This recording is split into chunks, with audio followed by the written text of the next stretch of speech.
नमस्कार। दूरदर्शन के सभी दर्शकों का प्रोग्राम में स्वागत है। हमारे साथ जो आज गेस्ट हैं वो बहुत ही स्पेशल हैं, खास इसलिए क्योंकि वो एक बहुत ही नोबल प्रोफेशन से जुड़े हुए हैं। बहुत ही डिलाइटेड और ऑनर्ड फील करते हुए आज आपकी मुलाकात करवाएंगे हम बिंदु सिमोय जी से और प्रतिभा तुलसी जी से। स्टूडियो में आपका स्वागत है मैम, अभिनंदन। Thank you.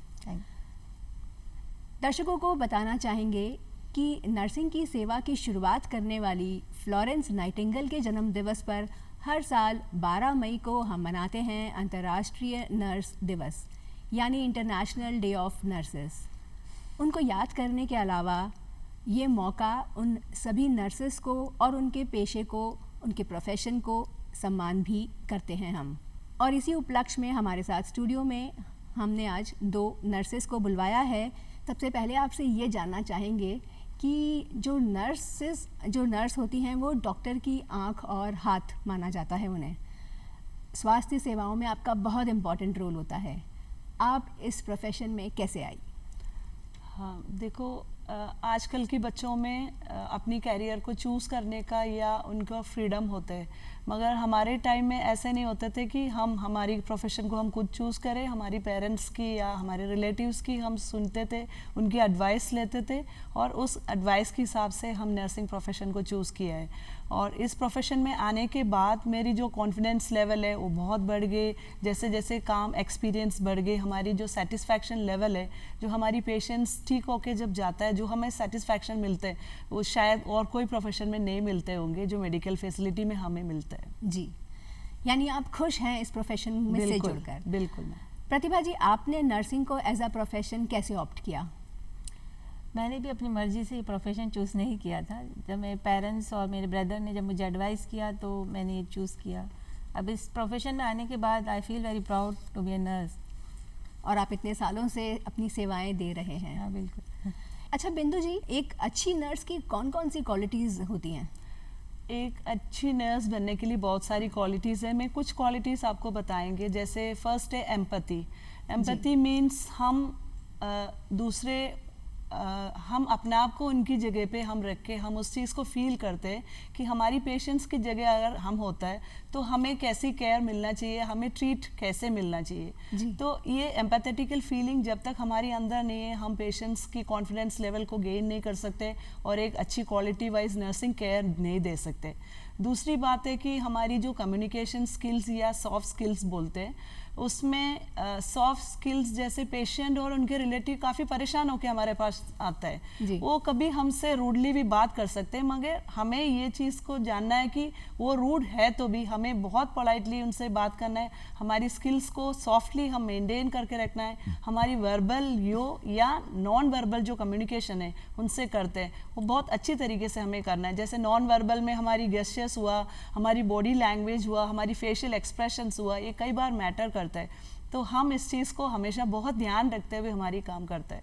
नेक्स्ट है प्रॉब्लम सॉल्विंग स्किल्स, जो है एक नर्स को होना चाहिए, क्योंकि हमारी डेली प्रैक्टिसेस में या डेली एक्सपीरियंसेस में ऐसी बहुत प्रॉब्लम्स हम फेस करते हैं जिसके अंदर हमारी एक प्रॉब्लम सॉल्विंग एक स्किल डेवलप होना ही चाहिए। देन है डिसीजन मेकिंग।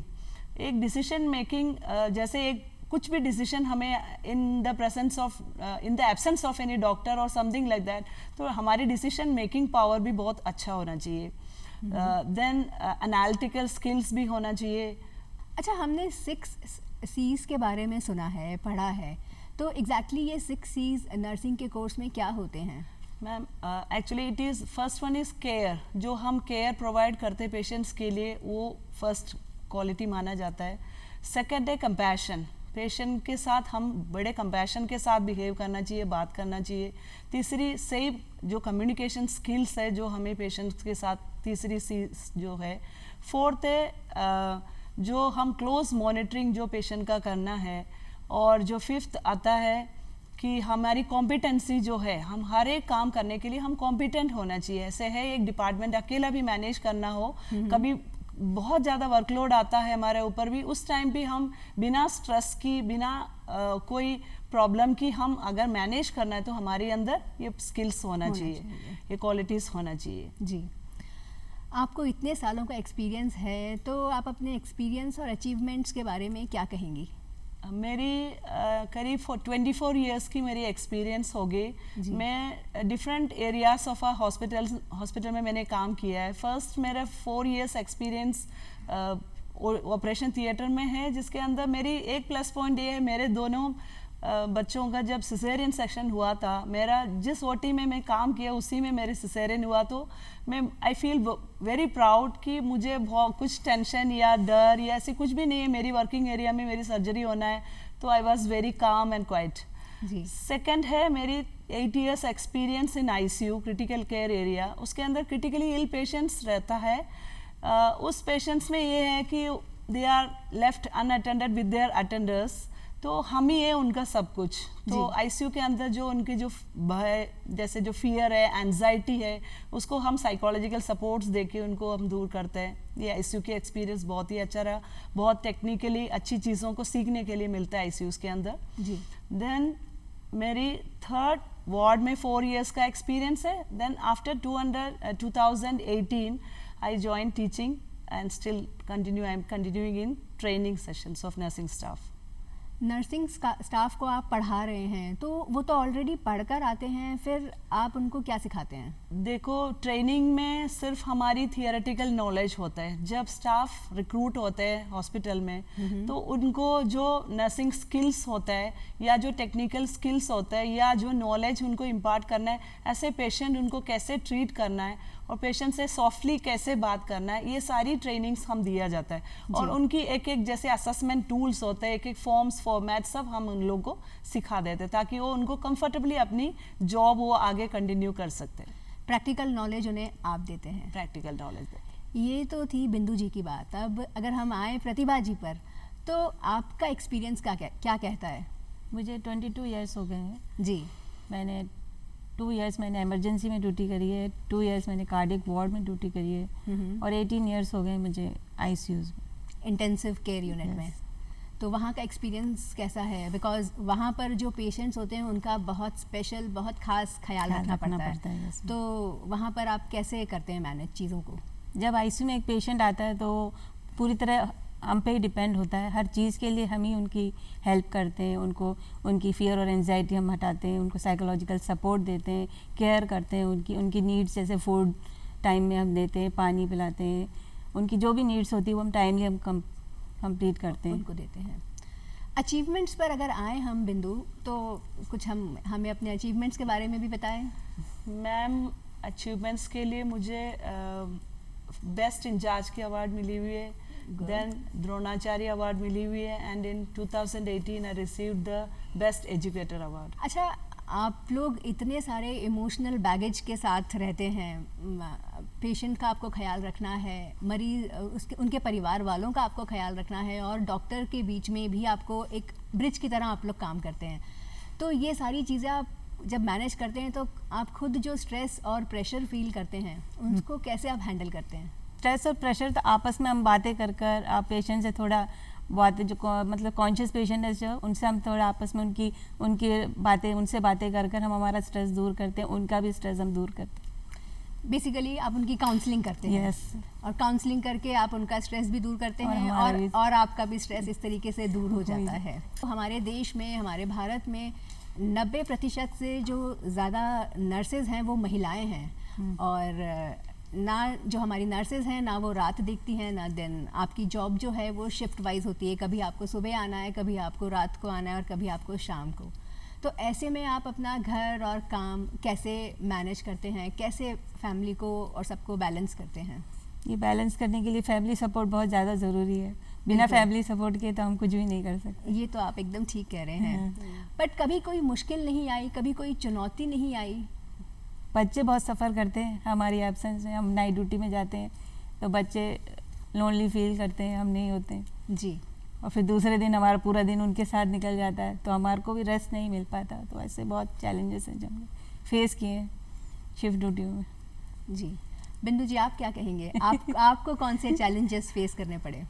हाँ, मुझे भी सेम ऐसे है, चैलेंजेस तो बहुत है। नर्सेस की लाइफ एक नॉर्मल प्रोफेशन जैसे नहीं होता, क्योंकि शिफ्ट ड्यूटी जब हम बोलते हैं मॉर्निंग इवनिंग नाइट, इसका मतलब हमारी बॉडी जब एक शिफ्ट के लिए जब यूज टू हो जाता है ना, तब तक हमारी वो शिफ्ट चेंज हो जाता है। जैसे नाइट का हम शिफ्ट में जैसे हमारी बॉडी यूज टू हो जाता है कि आपको रात भर जगना है, दिन में आपको सोना है, तो उसके बाद जैसे हमारी बॉडी उसमें आ गया तो हमारी शिफ्ट ही चेंज हो गया, देन दिन में हमें नींद नहीं आता, नहीं तो रात को हमें नींद नहीं आता। ऐसी बॉडी को उस कंडीशन में करने के लिए भी थोड़ा सा टाइम लगता है। बाकी चैलेंजेस में ये है कि हमारे बच्चों को, किड्स को हम बड़ा करने के लिए हमें काफ़ी मतलब प्रॉब्लम्स आते तो है, क्योंकि नाइट शिफ्ट्स में हम लोग जाते तो उन लोगों को प्रॉब्लम है। सेम जब उनकी स्कूलिंग के टाइम में जब उनकी होमवर्क्स दिया जाता है तो लेट नाइट हम लोग आते हैं अराउंड 11 o'clock, तो बच्चे तो सो जाते हैं। उसके बाद हम हमारी लेफ्ट हैंड से हम होमवर्क लिखते हैं, जैसे डॉट्स लगाना, ABCD लिखना,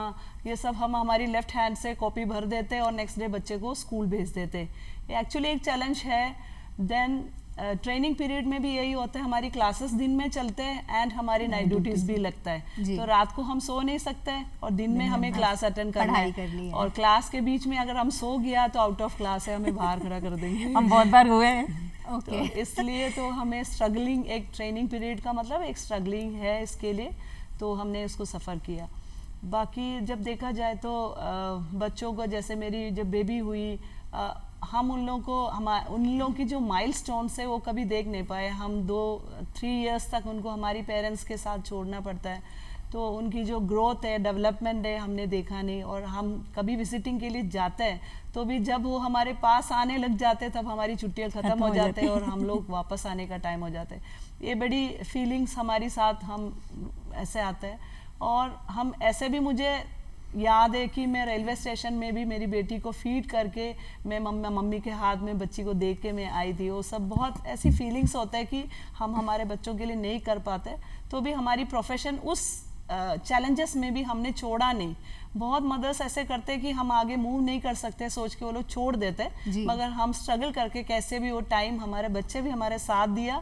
बहुत बहुत उन लोगों को भी धन्यवाद है, क्योंकि बच्चे अगर हमारी सपोर्ट नहीं करते तो आज हम इस स्टेज तक नहीं आते। फैमिली का बहुत ही सपोर्ट था। फैमिली के सपोर्ट के बिना और अब बच्चों के सपोर्ट के बिना कुछ भी नहीं किया जा सकता। अच्छा, आजकल लीगल फॉर्मेलिटीज़ बहुत बढ़ गई हैं, रूल्स एंड रेगुलेशंस कुछ चेंज हो गई हैं, तो ये चीज़ एग्जैक्टली क्या है? एक्चुअली कोई भी एक पेशेंट हॉस्पिटल में एडमिट होने के लिए आते हैं, तब से हमारी लीगल जो लाइबिलिटीज़ है वो शुरू हो जाते हैं। हम एडमिशन प्रोसीजर भी हम कंसर्न लेने के बाद ही हम उनको एडमिट करते हैं, और हर एक उनकी प्रोसीजर्स हो या ट्रीटमेंट हो या जो सर्जरी हो, एनेस्थीसिया हो, चाहे कोई भी इन्वेसिव प्रोसीजर्स हो, हम उनके कंसर्न लेते हैं ताकि हम सेफ साइड में रहें। और उनकी जो भी बेनिफिट्स है या कॉम्प्लिकेशंस है वो भी हम लोग उनको समझा देते हैं, डॉक्टर्स समझा देते हैं पेशेंट्स को और उनके रिलेटिव्स को। ये एक है। नेक्स्ट, पेशेंट की जो राइट्स है उसको वायलेट नहीं करना चाहिए, जैसे प्राइवेसी है, कॉन्फिडेंशियलिटी ऑफ पेशेंट है, या डिग्निटी है, या ये सब चीज़, एक्सेस टू केयर है, ये सब हम प्रोवाइड करते हैं। उनकी राइट्स को हम फॉलो करते हैं और पेशेंट का हर एक चीज़ें हम डॉक्यूमेंट करके चलते हैं। कभी भी हम वर्बली नहीं चलते, कोई भी चीज़ बोला तो वो नई की बराबर है, तो हम हर चीज़ रिटर्न में लेके, उसको कंसेंट फॉर्म में लेके, साइन लेके, रिलेशन के साथ हम उसको मेंटेन करते हैं। और आजकल बहुत इंश्योरेंस कंपनियां हैं जो जिसके नर्सेस का भी डील नहीं करते इंश्योरेंस के लिए, थर्ड पार्टी TPA कंपनीज है जो उनके काम करते हैं, तो इस चीज़ के लिए भी हम लीगली इन सब चीज़ों का भी आपको ध्यान रखना पड़ता है। आप हमारे फ्रंट लाइन वर्कर्स हैं, कोरोना वॉरियर्स हैं, और कोविड टाइम्स के बाद से लोगों का नज़रिया काफ़ी चेंज हुआ है, तो आपका एक्सपीरियंस कैसा था कोविड टाइम्स का? जब मुझे कोविड वार्ड में ड्यूटी डाली तब मुझे डर नहीं लगा, लेकिन वो PPE किट से मुझे बहुत ज़्यादा डर लगा था क्योंकि वो पूरे टाइम ऑन ड्यूटी हमें वो पहन के, लेकिन पेशेंट के साथ रहने पे, उनके साथ बैठकर उनसे बातें करने, उनकी सेवाएं करने में बहुत इन्जॉय किया हमने उस टाइम। पेशेंट्स को भी हमने एक हेल्दी इन्वायरमेंट प्रोवाइड कराया था, क्योंकि उस टाइम पेशेंट्स के अटेंडर्स नहीं होते हैं, पेशेंट बिल्कुल अकेले होते हैं जी। तो हमने अच्छा खासा आपको उनका बहुत ख्याल रखना पड़ा। हमने बहुत इन्जॉय किया उस टाइम पीरियड में। ये जानकर बहुत अच्छा लग रहा है कि उस टाइम पर पेशेंट्स जो डरे हुए थे तो आपने उनका ख्याल भी रखा और उनका डर भी दूर किया। तो क्या कभी आपको डर नहीं लगा कि अगर आप इतने सारे पेशेंट्स के बीच में हैं और कोरोना उस टाइम पर नया नया ही आया था, तो अगर आपको हो जाएगा तो आप अपने घर वालों से नहीं मिल पाएंगे, तो क्या तब कभी तो बस- आपने ये सोचा नहीं? तब तो यही था, भगवान पे विश्वास था कि हम सेवाएं करेंगे तो हमें उसका फल ज़रूर मिलेगा। बहुत खूब, बहुत अच्छी और बहुत बड़ी बात आपने की। हर काम के अपने हार्डशिप्स होते हैं, और अगर हम बात करें नर्सिंग एज अ प्रोफेशन की, तो हार्डेस्ट पार्ट आपकी जॉब का क्या है? जो पेशेंट हमारे साथ जुड़े हुए रहते हैं, जैसे 1 महीना हो गया, 2 महीना हो गया, कभी 3 मंथ्स भी हो गया पेशेंट, जब उनकी लाइफ लूज करते हैं ना, तो हमारे लिए बहुत सैड होता है। बड़ी सैड होते हैं। और स्पेशली जेरियाट्रिक एज ग्रुप्स नहीं, जब पीडियाट्रिक ग्रुप्स है, जो बच्चे हैं, जैसे हम सोचते हैं हमारे बच्चे की बराबर 10 इयर्स 15 इयर्स, या किड्स है जो नियोनेट्स है, न्यूली बॉर्न है, वो ज़िंदगी जिया नहीं, देखा नहीं, स्कूल गोइंग स्टूडेंट्स, वो हमारे लिए बहुत ही टफ होता है ऐसी पेशेंट्स को फेस करना, या उनके जो देन वर्क प्लेस वायलेंस कभी कभी होता है, जिसमें हमें मैनेजमेंट की सपोर्ट मिल जाता है, इसमें हमारी ज़्यादा इन्वॉल्वमेंट होते नहीं है। जी, आपका कोई एक्सपीरियंस, कोई ऐसी कोई बात जो एकदम से आपको खुशी दे जाए आपके इतने सालों के एक्सपीरियंस में से, वो क्या होगी प्रतिभा जी? जैसे पेशेंट बहुत सिक है, वो जी। मतलब बिल्कुल ठीक हो के जब अपने आईसीयू से हमारे को आशीर्वाद वगैरह दे के जाते हैं ना, तो हमें इतनी अच्छी फीलिंग लगती है कि हमने एक अच्छी केयर करी, जो पेशेंट एक सिक कंडीशन से नॉर्मल कंडीशन में चला गया। असल कमाई तो आपकी वही है बिल्कुल। और बिंदु जी, आप क्या कहेंगे? ऐसा कोई एक्सपीरियंस जो मेरी आपको बहुत एक्सपीरियंस है। बहुत पेशेंट्स हमको याद भी करते हैं, जैसे ऐसे होते हैं वो हमारा नाम याद नहीं रखते, हमारी फेस भी याद नहीं रखते, मगर हम उनको जो फील करवाया ना, वो चीज़ वो जिंदगी लाइफ लॉन्ग वो लोग याद रखते हैं। अभी भी हमारी कुछ पेशेंट्स है जो हॉस्पिटल में आते हैं, पूछते हैं, मतलब 10 इयर्स बिफोर या 15 इयर्स बिफोर जो पेशेंट्स आया, वो भी नेक्स्ट विजिट पे जब आता है हमको याद करते हो। इसका मतलब हमने जो फील करवाया उनको अभी भी याद है उनको। बहुत ही अच्छा लगता है, बहुत ही सेटिस्फैक्शन मिलता है। यानी नर्सिंग एज अ प्रोफेशन जो आपने ज्वाइन किया है और इतने सालों से आप अपनी सेवाएं दे रहे हैं, समाज में इतने सारे लोगों को आप मदद कर रहे हैं, सेवा कर रहे हैं, तो आप ये कर बहुत खुश और सेटिस्फाइड हैं। आप साउथ इंडिया केरला को बिलोंग करती हैं और आप राजस्थान में हैं। अब कितने सालों से हैं आप यहाँ पर? 27 ईयर्स आपको यहीं हो गए, तो कैसा लगता है आपको राजस्थान? बहुत ही अच्छा लगा और हम इधर की एनवायरनमेंट में यूज्ड टू हो गया। अब हम लोग विजिटर्स की तरह जाते हैं केरला में घूमने के लिए। यानी अब आपका खुद का प्रदेश हमारा राजस्थान है। बहुत ही अच्छे है, बहुत ही अच्छे है। और आप क्या कहेंगे प्रतिभा जी? मैं तो राजस्थान की है। अच्छा, आप बॉर्न एंड बॉट अप यहीं हैं और यहीं आप काम कर रहे हैं। इस प्रोफेशन में अगर कोई जुड़ना चाहे तो उन नए बच्चों के लिए आपका क्या सुझाव होगा बिंदु जी? नए बच्चों को जो है हम प्रमोट करना चाहिए एक्चुअली नर्सिंग को, क्योंकि इंडिया के अंदर आप देखो हेल्थ केयर फैसिलिटी के अंदर नर्सेस की स्कैर्सिटी है जी। इधर से बहुत सारे नर्सेस ऐसे हैं जो बाहर की तरफ जाता है। इंडिया में हमारी लोगों की या हमारी नेशन की टेक केयर करने के लिए नर्सेस की बहुत शॉर्टेज है। हाँ, तो उस चीज़ को फिल करने के लिए हमें और जो अभी की जो बच्चे हैं उनको मोटिवेट करना चाहिए, प्रमोट करना चाहिए, उनको समझाना चाहिए कि नर्सिंग की जो वैल्यूज़ है, मॉरल है, उसकी जो चीज़ें हैं, समझा के अपन उनको प्रमोट करना चाहिए नर्सिंग प्रोफेशन। मतलब इस प्रोफेशन में अगर हार्डशिप्स हैं तो इसमें बहुत सारा सेटिस्फैक्शन भी है, और अगर आप सेवाएं करते हैं तो आपको बहुत सारी ब्लेसिंग्स भी मिलती है। ऐसे बच्चे हमें पता चलता है कि घर पे ही है ना, 12th तक जब बच्चे होते हैं उनके अंदर अगर केयरिंग नेचर होता है तो ये इस प्रोफेशन के लिए सूटेबल होता है। केयरिंग वाली वैल्यूज़ होते हैं बच्चों में, हमें समझ में आता है। अगर मैं आए घर पे, एक गिलास पानी भी अगर मेरे बच्चे ने दिया मुझे बिना पूछ के, इसका मतलब उनके अंदर एक केयरिंग नेचर है। मम्मी आ गई तो मुझे पानी पिलाना है। तो ऐसी जिसके अंदर केयर की भावना है ना, ऐसे लोगों को नर्सिंग प्रोफेशन के लिए जाना चाहिए। ये आपने एक टिप शेयर कर दी कि अगर आपके अंदर केयर की भावना है तो आपको इस प्रोफेशन को ज़रूर ज्वाइन करना चाहिए और ट्राई करना चाहिए। प्रतिभा जी, आप क्या कहेंगे? मतलब सेम ही है, ऐसा होना चाहिए। मतलब अपन बच्चों को प्रमोट करेंगे आगे नर्सिंग प्रोफेशन, क्योंकि एक अच्छी चीज़ है। क्योंकि आंकड़ों की अगर बात करें तो ऑलमोस्ट 15 लाख जितने नर्सेस अभी भी शॉर्टेज है। और ये इस प्रोफेशन में आने के लिए हमें अपने अपकमिंग बच्चों को ज़रूर मोटिवेट करना चाहिए। अच्छा, आप लोग इतने स्ट्रेसफुल माहौल में रहते हैं, हॉस्पिटल्स में आप इतना काम करते हैं, और ऐसे में आप पेशेंट्स के बीच में और डॉक्टर्स के साथ और खुद के घर के साथ और हर जगह माहौल में आप पॉजिटिविटी कैसे बनाए रखते हैं? उसके बगैर तो ये पॉसिबल ही नहीं ना कि हम वो वर्क कैसे करवाएं। वो पॉजिटिविटी बहुत ज़रूरी है। जी। तो मैं बहुत सारी स्ट्रेस रिडक्शन चीज़ें आजकल अवेलेबल है, जैसे योगा है, हमारी योगा की meditation फैसिलिटी है। दिया जाता है, जिसके अंदर हम योगा करने से क्या दिन भर का जो फ्रस्ट्रेशन है, स्ट्रेस है, वो कम रिड्यूस हो जाता है। देन मेडिटेशन के लिए, देन गुड फ्रेंड्स, अगर मेरा कोई अच्छे दोस्त है, मेरी जो भी स्ट्रेस है मैं उनसे शेयर करें तो मेरी आधी स्ट्रेस रिड्यूस हो जाता है। देन हम हॉस्पिटल में स्टाफ के लिए स्पेशली गाइडेंस एंड काउंसलिंग के लिए जो मॉडरेटर्स होते हैं या जो मेंटर्स होते हैं, जो सीनियर्स होते हैं, वो स्टाफ की, जैसे बहुत सारी प्रॉब्लम के साथ गर्ल्स आजकल ड्यूटी करना, उनकी छोटे बच्चों को संभालना, घर इन लॉस, बहुत सारी कोई सिक भी होंगे घर पे, तो उनसे मैनेज नहीं होता। तो ऐसी कंडीशन में उन लोगों को काउंसलिंग की ज़रूरत है, उनको गाइडेंस की ज़रूरत है, क्या करना चाहिए, कैसे करना चाहिए, और उनको जो सपोर्ट हमारी तरफ से हम दे सकते हैं हम उनको देते हैं, जैसे लीव देना या उनको ड्यूटी में कुछ फ्लेक्सिबिलिटी देना, ऐसे कुछ। क्योंकि पहले के मुताबिक अब तो रूल्स काफ़ी चेंज हुए हैं। पहले जैसे मैटरनिटी लीव कम हुआ करती थी, अब बढ़ गई है, तो फैसिलिटीज़ भी बढ़ गई हैं, तो इसीलिए माहौल इजी गोइंग बनाना इजी बिल्कुल सिंपल हो गया है अब। बिल्कुल। कोई और घटना जो आपको याद आ रही हो, कभी कोई ऐसे डिफ़िकल्ट सा पेशेंट आपने हैंडल किया हो, ऐसी कुछ चीज़ जो हम चाहेंगे हमारे दर्शकों के साथ आप शेयर करें? मेरा एक पेशेंट है जो मेरे लिए बहुत ही स्पेशल है जी। मैं ऐसी, उसका इंस्टेंस ऐसे है, मेरी उस दिन नाइट ड्यूटी थी और मेरी हॉस्पिटल सुपरवाइज़र ड्यूटी थी। तो मैं जैसे मेरे वार्ड में आई तो पेशेंट स्ट्रगलिंग फॉर लाइफ ना जी। तो मैंने देखा, तो मुझे देखते हुए उनके पेशेंट के हस्बैंड मेरे पास आए, मेरे से एक सेंटेंस बोला, मैम आप कुछ करो, नहीं तो मैं और मेरा 3 बच्चे रोड में आएंगे।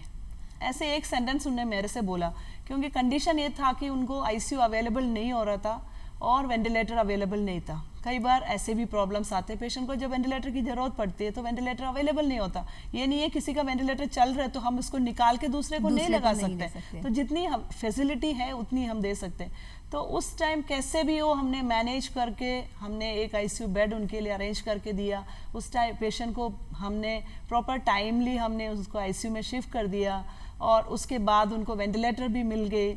उसके बाद 2 दिन बाद वो पेशेंट वापस ठीक होके वार्ड में ट्रांसफ़र आउट होके मेरे पास वापस आ गई। 1 महीना मेरे साथ रहा, उसके बाद वो छुट्टी होके वापस चले गए। ये 2011-12 की बात है जी। तब से उनकी फैमिली मेरे से जुड़ी हुई है और बहुत हर दिवाली पे हर होली पे विश करना, वो लाइक गॉड मुझे ट्रीट करती है। बहुत अच्छा लगता है कि उनको लगता है कि मैं उनके लिए एक ईश्वर के रूप में उस टाइम उस वार्ड में चले गई। उनकी आखिरी मोमेंट पे डॉक्टर्स ने बोला कुछ नहीं कर सकते हम लोग, तो उस टाइम में उनके लिए एक डोर खुल गया। और आपका उस टाइम का जो रिलेशन है वो आज भी मेंटेन है।